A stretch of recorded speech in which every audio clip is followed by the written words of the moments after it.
Hi everyone, today we have our Slan Mindtek mentor. We have a great questions for you today, asking about job market, interview, what kind of questions we have, what should be the best answer, because I guess everyone is interested in that. What are the key points I should cover when recruiter or interviewer ask, tell me about yourself? Interviewer is expecting to hear about your professional background. You will tell about what programming languages you have used, what tools you have used, and what kind of environments you have worked in. How can I effectively highlight my technical skills when they ask about your experience? It's always good to listen for their introduction. If they say we are looking someone who is really good on integration in the Salesforce, then yes, you gotta talk about the REST API, how you did the integration. So you gotta talk about that more. Then you will talk about the admin part. Let's say you don't know some skills that they're asking, right? Like you don't know what is that, or you never used, or you never experienced. Can you say that I don't know that? That is totally normal to say I don't know. There's a lot of tools and technologies you can be familiar with. Maybe they're similar tools that you are familiar with. For example, they will tell you, are you familiar with the CI/CD tool Jenkins? And you never used the CI/CD tool Jenkins and you use, let's say, Copado. I never used the Jenkins, but I am familiar with the Copado. That's the same tool, but they have the same concepts. If you guys give me some time, I will do some research and I will just learn about the Jenkins and I can, be ready for the job. So you're saying that just don't say I don't know, just find out something that can related to that tool, or let's say something completely different and you never have an experience with that, even the similar tools, you don't have an experience with that. Then you should tell, hey, I never worked on it, be honest, and tell them that you are willing to learn. So in my experience, a recruiter always asks, why are you looking for a job? What happened to your previous job or your recent job, or what happened to your current job?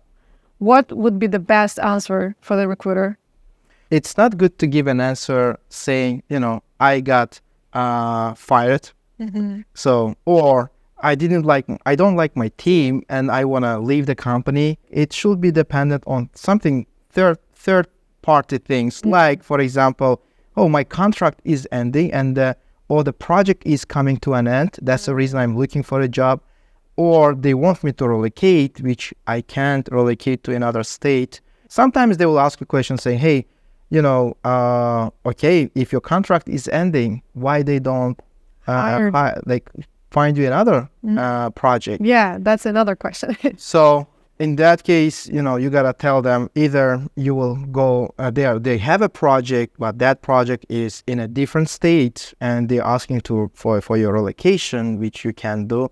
Is it good that when you're changing a lot of companies, or when let's say like you have 3 companies in 3 years, you think it's good idea to have too much experience, or it's bad that you're changing too much company in 3 years? It's bad to change every 1 year a company. It should be at least 2 years between the companies. So if they see that 1 year you're switching to another company and another year you're switching to another company, so that shows you are not very consistent. It means even when you start working somewhere, it takes around 6 months to understand the project, to understand the process.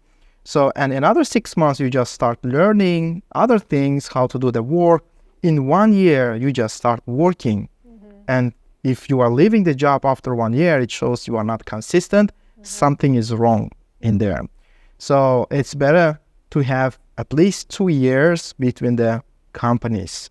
And another thing that a lot of people make a mistake, putting some gaps between the companies, saying, hey, I worked 2 years here, then I didn't have worked for 1 year, and I had another 2 years, this 1 year gap, it will raise a lot of questions in HR, in interviews, why you were not working in that year. What is the most important thing recruiter pay attention? Because that's the first call you usually have, for your interviews to go to the next step.